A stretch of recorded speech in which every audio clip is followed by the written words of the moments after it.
So we got up to this equation, and now let's do the basic analysis of this equation.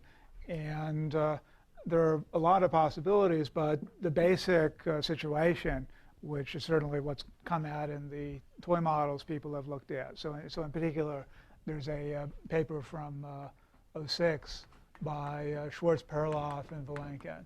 That's probabilities in the Buso-Polchinski landscape that makes these points explicitly, is that these factor tends to be order 1 compared to this factor, right? I mean, so certainly if you're talking about anywhere near the realistic vacua, with 10 to the minus 120 lambda, 10 to the 120s here, these are huge compared to this potentially order 1 factor. And that tends to be the way things go. Again, it's not like you can throw this out, but that's a good approximation to think of this entropy factor as dominating the discussion.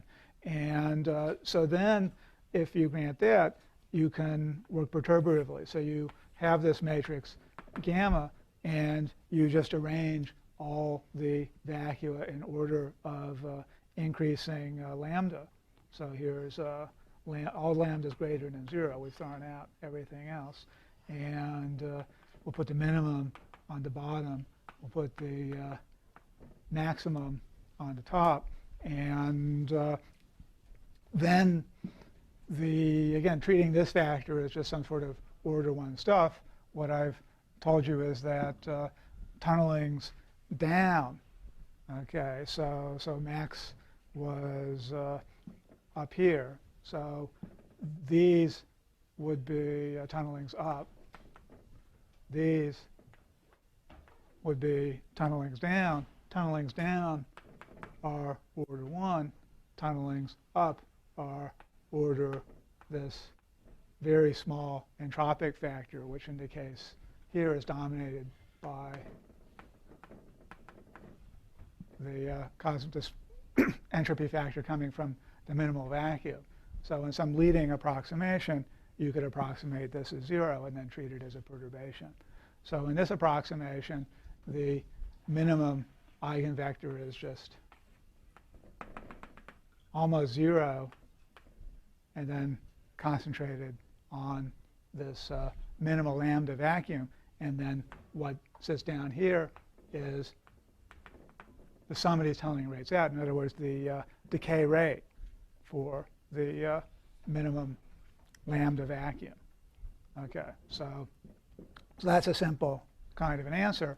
And if this were the answer, then one, I think, would be reasonable to now take the string theory landscape, which is giving rise to this set, and say that, well, what's the most important primary question? The most important primary question is to find this vacuum. Which one is it?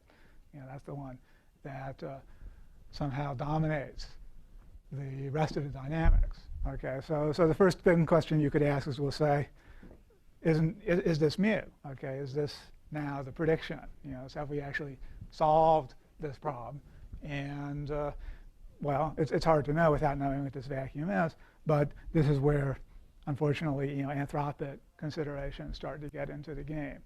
Okay, so for computing this, we've eliminated anything anthropic. We've said, just does it fit the data? We know the standard model is anthropically allowed vacuum. We live there. We're asking, is this vacuum with the minimum lambda likely to contain the standard model or not? And of course, the answer is no. We can look at the various string theory constructions to hand, and it's not that hard in certain constructions to get the standard model.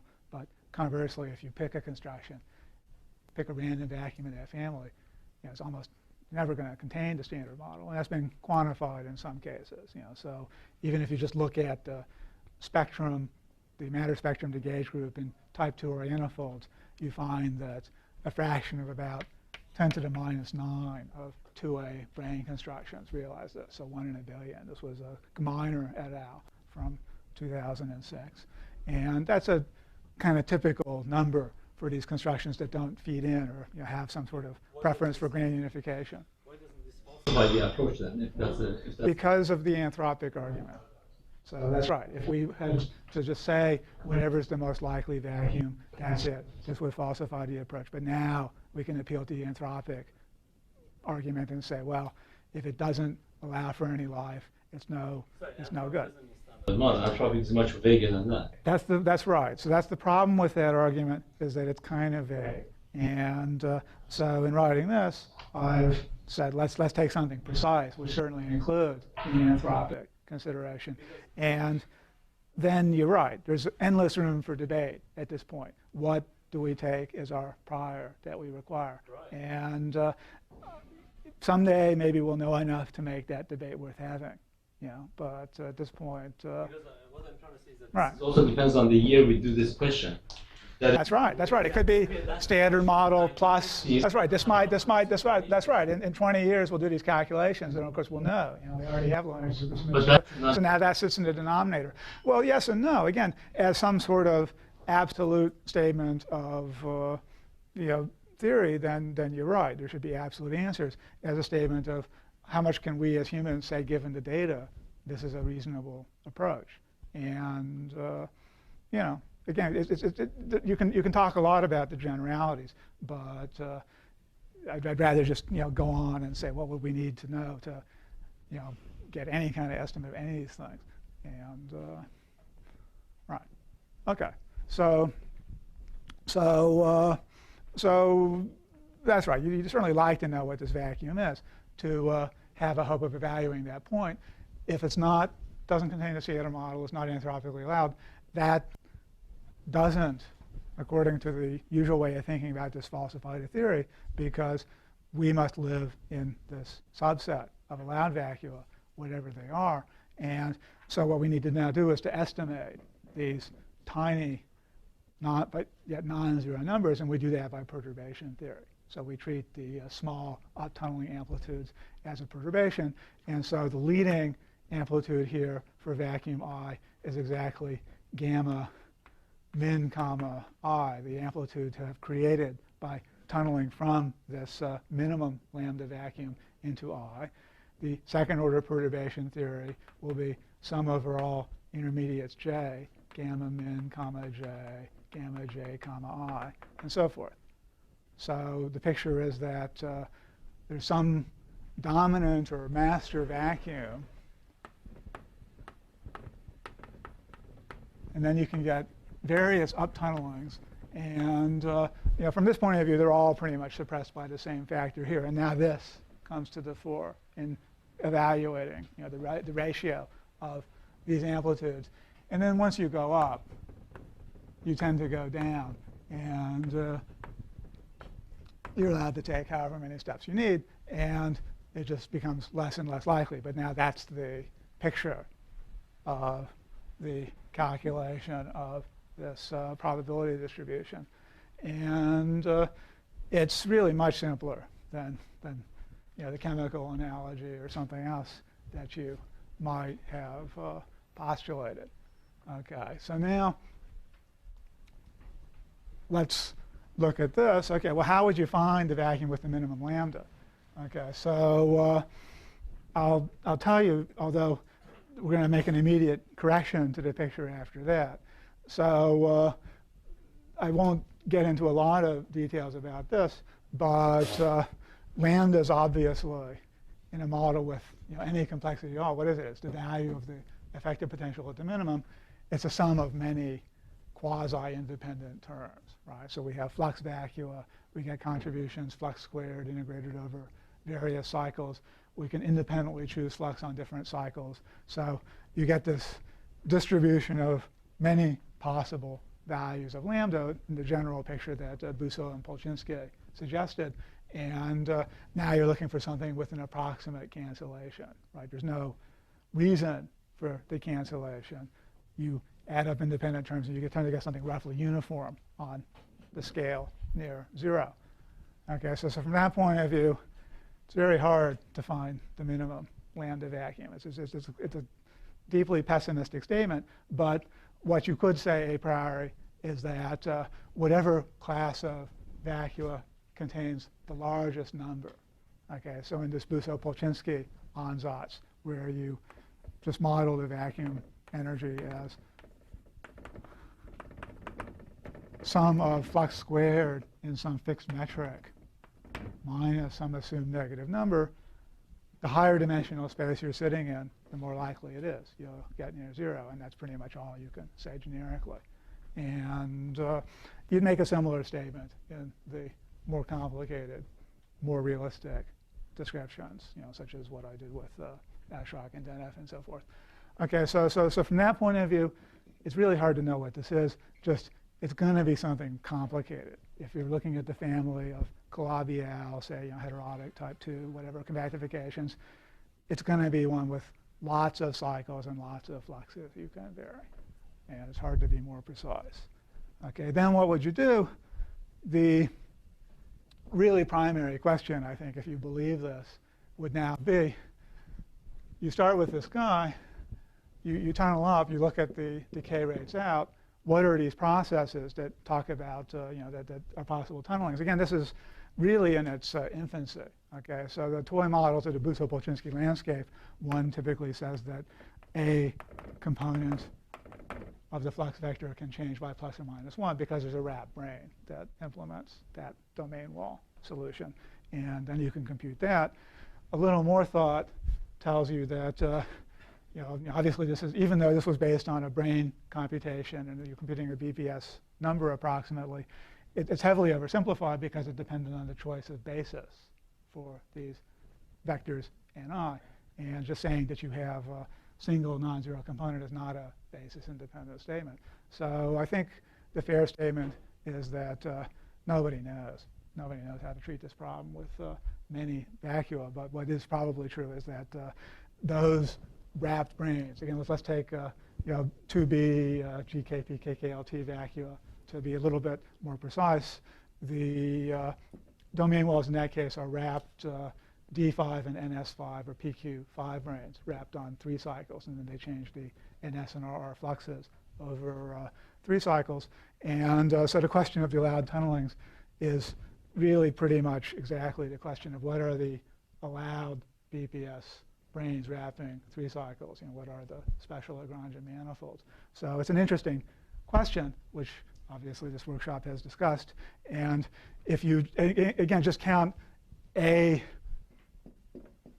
allowed, a BPS brane and connecting 2 points of this flux lattice is an allowed tunneling, what is the connectivity of the integer space of fluxes, right? So let's just consider, z to the 2b3 on your Calabi-Yau. So all choices of NS and RR flux vectors. Or let's just simplify the problem to get some intuition. Just a lattice of basically H3 of the Calabi-Yau. And now let's think about some model of this connectivity. Again, the existing, which BPS branes exist, depend on the moduli, clearly. I've oversimplified things in saying that the state is this. One has to come up with a simpler model. But let's just talk about a particular fixed point in moduli space to get started. How many of these tunnelings are there? Okay, is every point connected to every adjacent point? In that sense, the connectivity dimension of this piece of the landscape is B3. And you can estimate how long a path connects 2 points by taking the B3, the growth, obviously, the volume growth of the number of points within a path of length n is n to the B3. Okay, but again, this is based on this really flawed intuition that there's some sort of correct basis for the cycles. There's no reason that there shouldn't be much longer paths in this space. Or conversely, maybe this was too optimistic. Maybe many of these branes do not exist. But in any case, as you move out some distance in this space where length 1 is that there exists a BPS brane connecting these guys, what is the effective growth with the length of path of the number of points you cover? So what is the effective dimension of this space? So that's a question with an answer.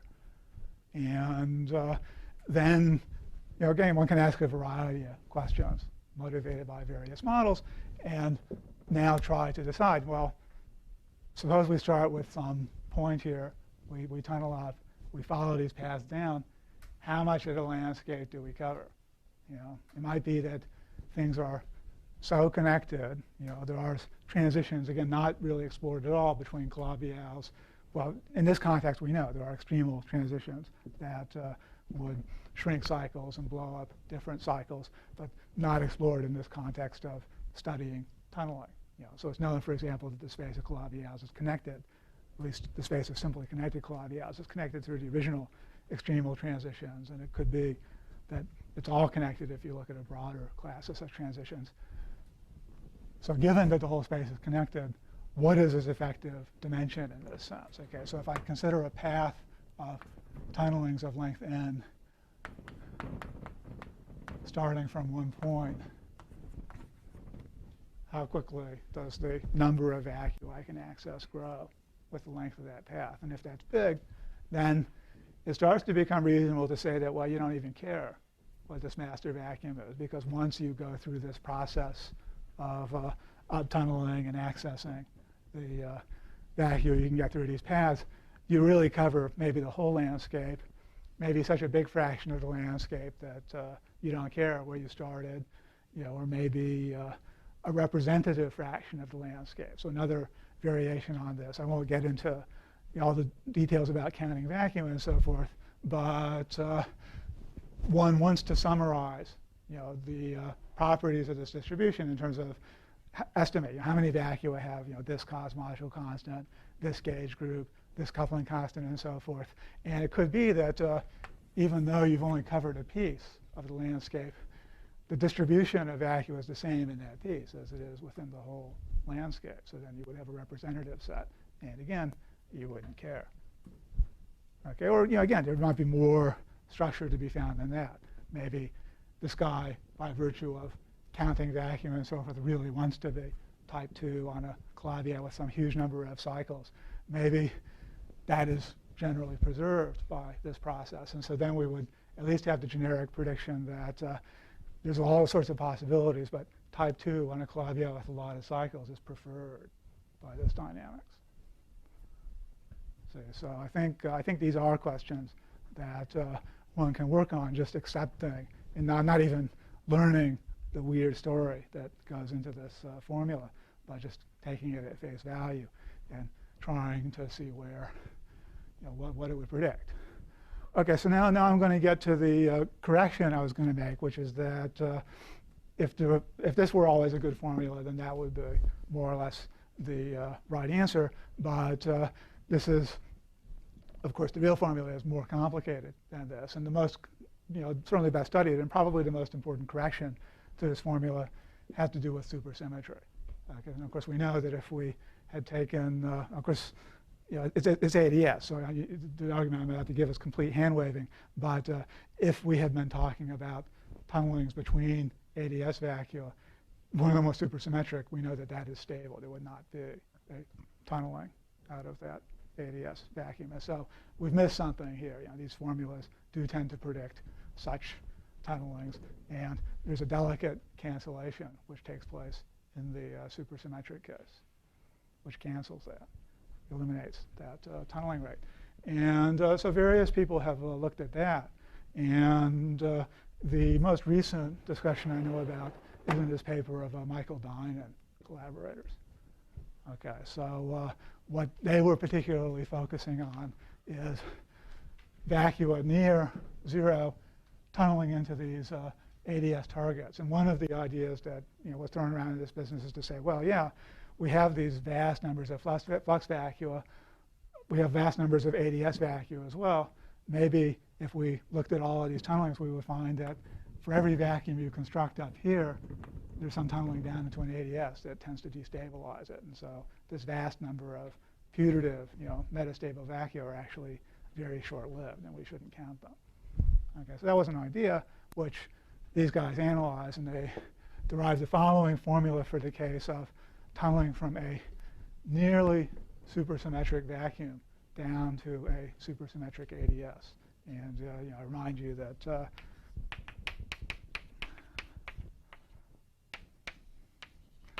we have this expression for the vacuum energy, and then this guy also determines M3 halves, root 3 or something in there. And so what you find, of course, is that the BPS domain walls in this situation are governed by straight lines at the superpotential plane. And so you work it out and you find the BPS cancellation, and then you perturb. You add a slight supersymmetry breaking, and what you find is this, that as you approach the supersymmetric limit, M3 halves goes to 0, the tunneling rate goes to 0 as typically 1 over the real part, where real part means along the direction of that line in the superpotential plane. So W, delta W star, effectively. And, then suppressed as such. And then there are actually factors that can change this exponent, but this is the generic thing. It's just between 1 and 2, typically. And so then that's what sat here was actually this lifetime, right? So I was using the approximation that that lifetime was entirely governed by this, but now there's a new mechanism for the tunneling rates to vanish. And so now if you're allowed to make this perturbative expansion, which one wants to think about, but again, it seems plausible, you get the same picture, okay, with this modification of the tunneling rates, except that instead of this being the vacuum of minimum lambda, this is the vacuum, the longest lived vacuum, the vacuum with the minimum tunneling rate or longest lifetime. Okay, so, and again, in this possibly naive, but certainly at this point, more or less universal assumption that you throw away all the ADS vacua. That's the minimum de Sitter vacuum, the longest lived de Sitter vacuum. Okay, so with that correction, where the lifetime is influenced by the supersymmetry breaking scale, then you come back to the picture I was describing. Okay, so again, it's a more concrete answer to the question than you might have expected. There really is this longest lived vacuum that you're supposed to look for, and then you're supposed to decide how close the other vacua of interest are to it in the sense of multiplying together tunneling rates.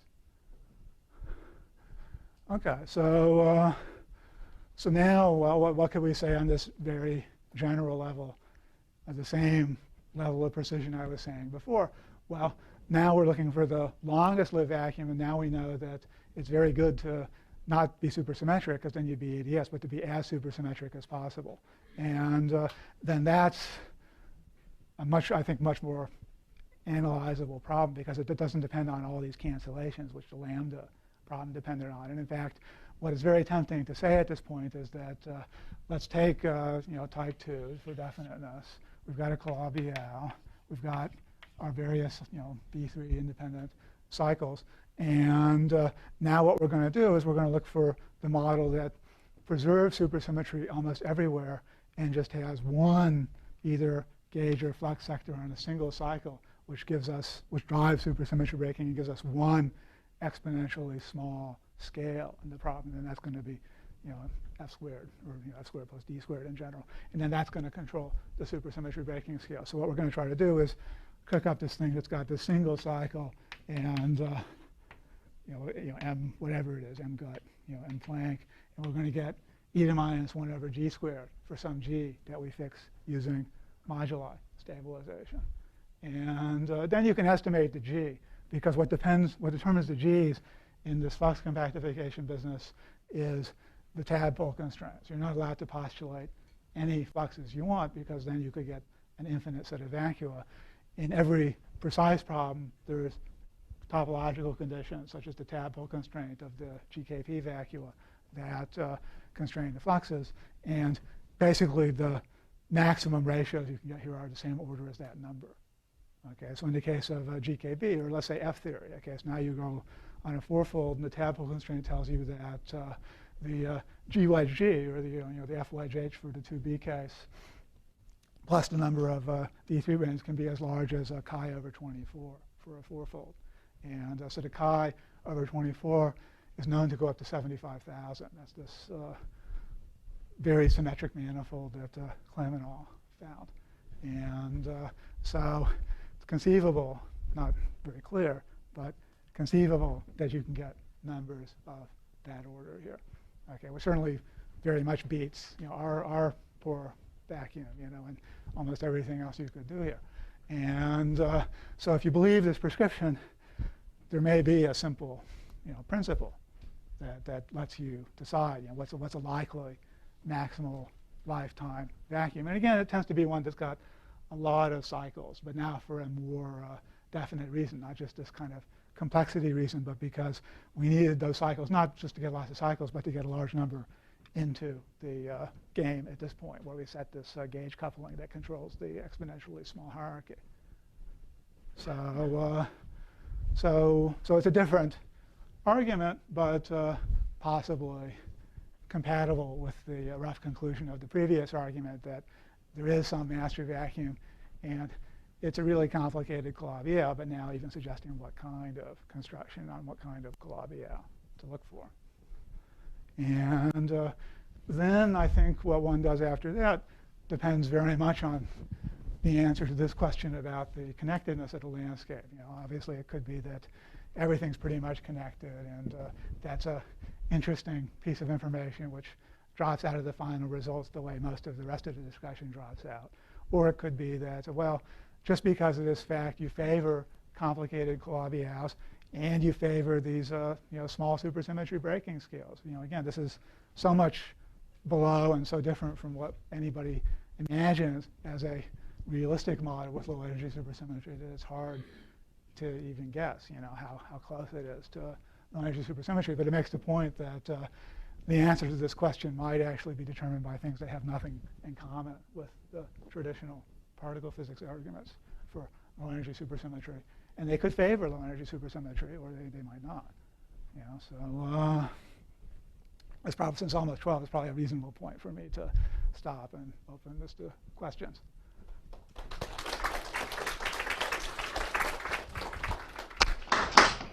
Any questions?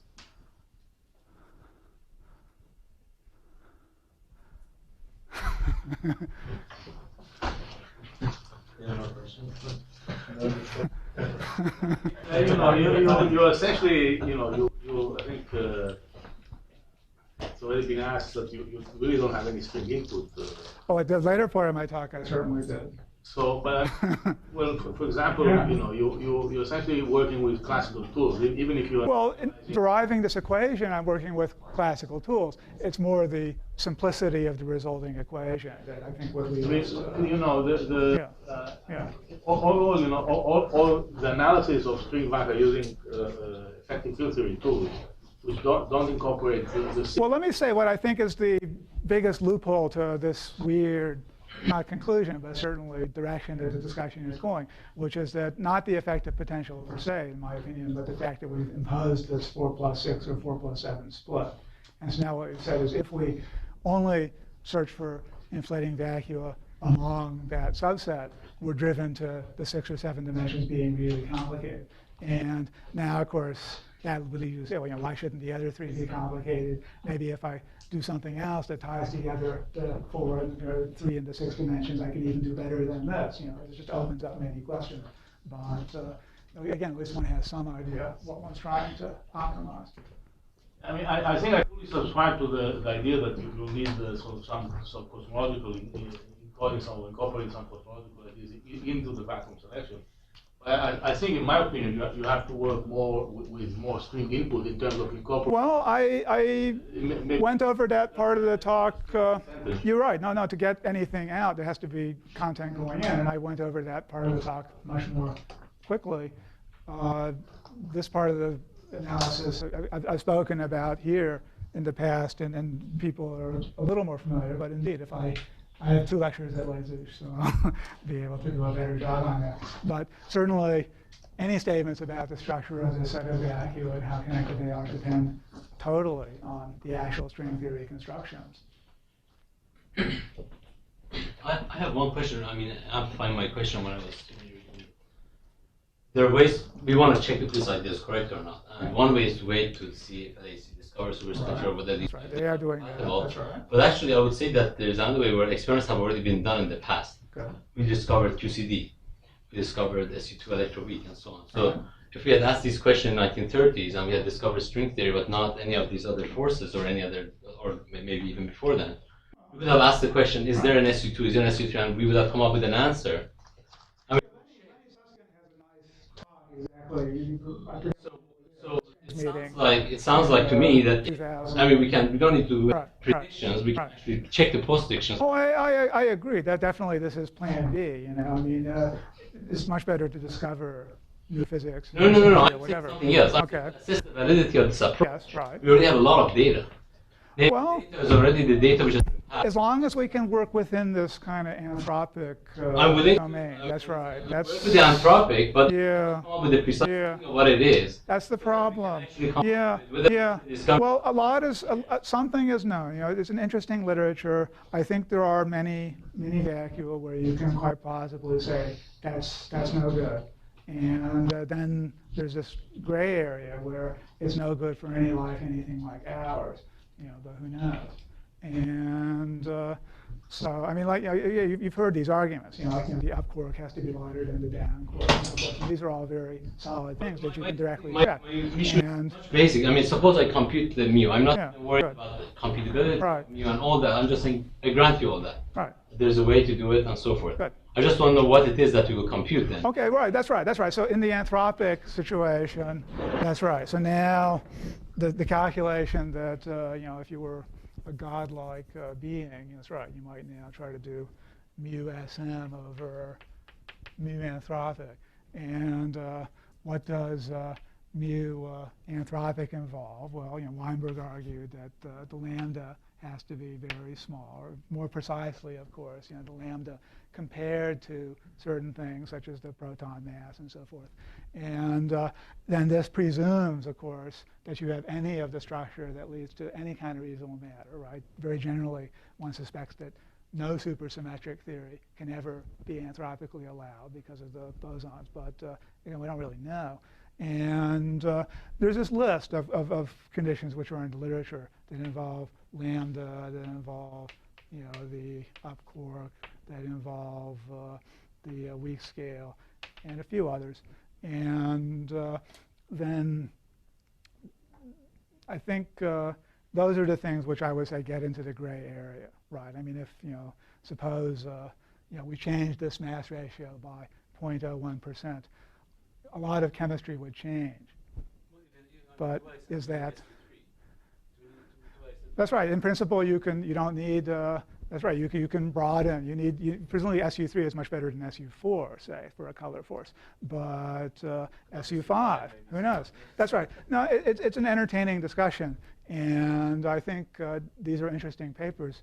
And you know, once we have the range of mu's, I think something can be done in that direction. But I would certainly, for, you know, me and this audience, stress this part of the problem. Well, why do we need a quantum with a lifetime in excess of 10 to the 32 years? Right, yeah, it could have been 10 to the 29. That's right, who cares? That's right. I mean, definitely there's structure in the standard model and in the data which is not anthropically explained. You know, theta QCD is another famous example. And so that's the case where one can actually be much clearer, you know. The preferred theory clearly has a mechanism to solve the strong CP problem. You know, does string theory have such a mechanism? Well, almost certainly yes. There's a lot of, you know especially it's easy to get axions. Are those in any way preferred out of these considerations? Well, not at face value. You know, at face value, these are these high-scale tunneling rates that don't know anything about QCD and the axion. So there's already a mystery from this point of view. And I would agree, if no answer comes out, that speaks against this point of view. That point has been made by, yeah. Question about this last part, like you said that we kind of want to uplift an ADS vacuum as little as possible, right? To get a very small supersymmetry breaking scale, yeah. And so that's right. So that's right. So What if it's still ADS? I mean, you could imagine uplifting it so slightly that it's still ADS. negative cosmological. That's right. This presumes that you could have tuned the cosmological constant to even better accuracy than this, and that tends to be the easier part of the problem because you've got so many cycles in these things. But that's right. You have to check that. If you did not have that capability, then this would not be a viable vacuum either. So that's not. Right. So what I'm saying is that this is the part which is sort of better under control and has this kind of analysis by cancellation. So you have lots of things. Presumably the brain tunneling, like suppose they put in the infamous NTB3 brain. Right. and arrange it so that it has such low tension that it's supersymmetry break. Yeah, that's right. So to properly, well, that leads to another question. That's right. You can propose other mechanisms, and then on the other side, you can propose dualities between them. So the anti-D3, I think, on some level, many people have been suspicious of the anti-D3 model of the D term. There is this. You've probably worked on this. I know I have. We put an anti-flux. And you get an F term breaking, and then that is dual to the gauge theory if you put in the warping, right? So to really properly do this, you have to actually put in the warping corrections to the Kähler potential. And then, as far as I know, these various mechanisms will all be dual to each other, and you could use the results on flux vacua to at least estimate these things. So that's Any other questions? Not this like what?